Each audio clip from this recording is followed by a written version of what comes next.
The man who knows only darkness, the composer, created a game in which crewmates of a ship must determine who the imposter, or even imposters, are. His identity is unknown to all, except for his 3 usurpers, or moderators of the game. Not much is known about the composer, except for the fact that he created this game through the power of dreams. How is this possible? It may never be known.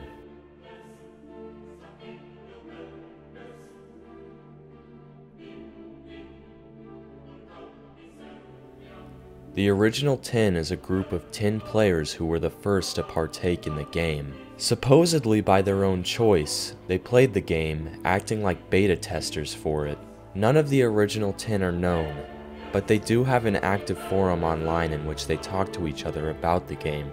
One in particular even makes a technological advancement to hack into the dreams that the game takes place in. He called this program DreamHack. Soon enough, this program would be tested.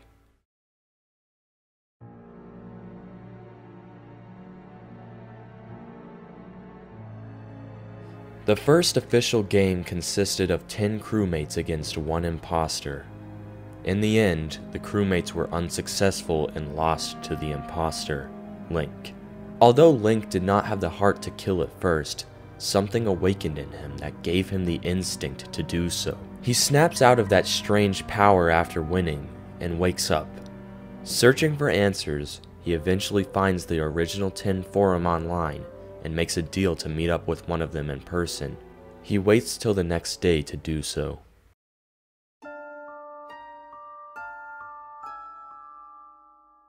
Unlike the imposter in the first game, Yoshi killed the crewmates with no need for an outside power to awaken the instinct. Near the end, when Yoshi is about to win, a thought-to-be-dead crewmate, Waddle-Doo, comes back to life.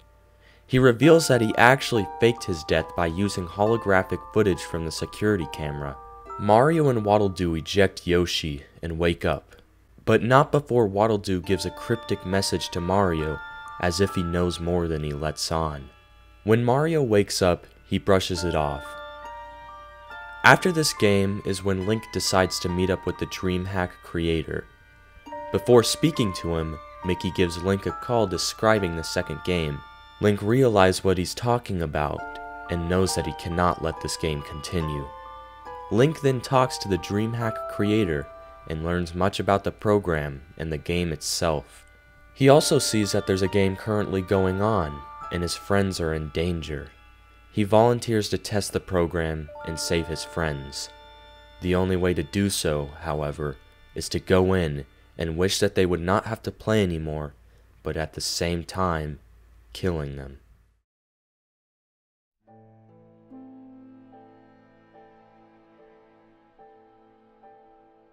This time, there were 2 imposters among the crewmates, Woody and Shadow. It's clear that Woody wasn't himself in this game though. This was actually the composer in disguise as him. This proves that the composer has some kind of power that allows him to transform. It's also apparent that Shadow is working with him because of the way they communicate. The game ends with Woody being ejected and Shadow having a confrontation with Mario and Sonic. Hope seems to have been lost until Link DreamHacks into the game to save both Mario and Sonic. Shadow ends up accidentally getting himself voted out, and the crewmates win. But the game doesn't end. Link still has a mission to carry out.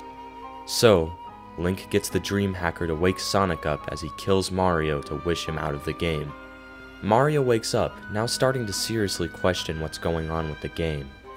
Link also speaks to the DreamHack creator, asking why others still have to be in the game, and why they must kill to save. He results in hanging up, because he doesn't want to be involved in the game anymore. But he'll learn that he cannot turn a blind eye, because the game can and will return to those who run away from it.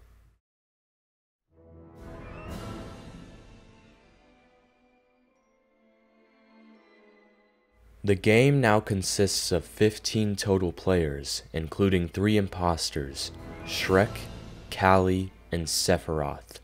One player, Cloud, had his memory tampered with by the composer. This resulted in Sephiroth, who is referred to as a nightmare by Waddle-Doo later in the game. A nightmare is an artificial player that is pulled from a true player's memories, so this version of Sephiroth technically isn't real. Shrek is found out by Waddle-Doo, and Callie is voted out by Sephiroth.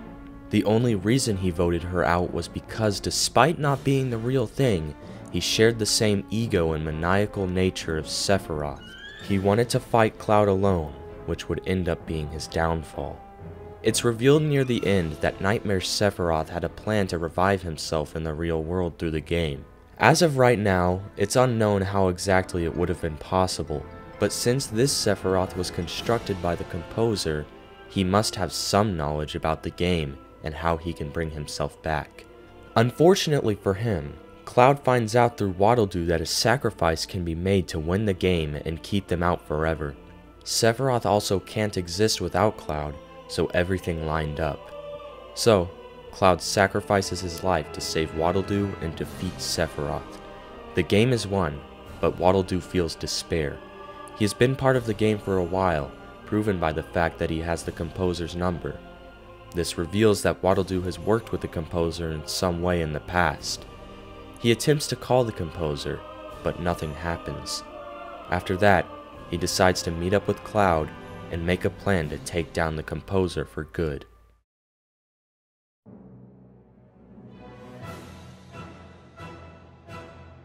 Link returns to the game, as well as Mario, for an unknown reason. They brush it off and play the game. Kermit is revealed to be an imposter, but it's nothing compared to the other imposter.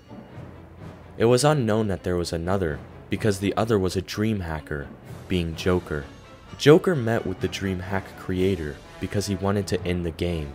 The DreamHack creator said that he would be able to end it through a state of vulnerability after the game is won, so that was Joker's goal. He admits that sacrifices must be made for the greater good.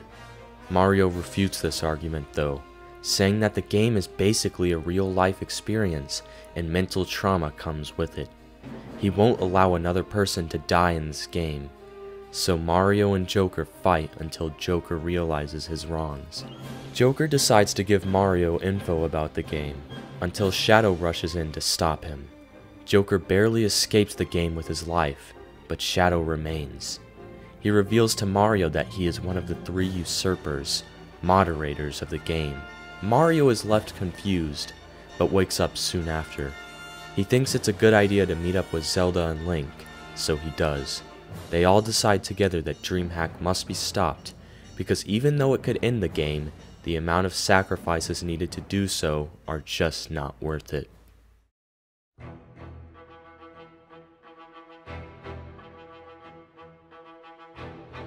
Now we enter the unknown. What could possibly happen in the 6th game? Will dream hacking finally come to an end?